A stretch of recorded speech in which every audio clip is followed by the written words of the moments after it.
беспокоился. В Марракеше начался дождик, причем он с каждой минутой усиливается.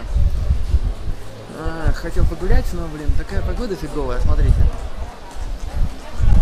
Ну вот что такое, да? Ну, нехорошо. Тем более еще неизвестно, где вписчик, да? Деньги у меня на карточке закончились немецкой.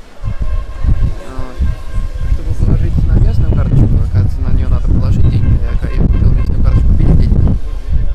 Но надо как минимум бежать до соседнего магазинчика. А на улице дождь. Но я написал вписчику, что я нахожусь в этой кафешке, может быть, он придет или мне ответит как-нибудь. Будем надеяться, будем ждать. Погулять уже не удастся.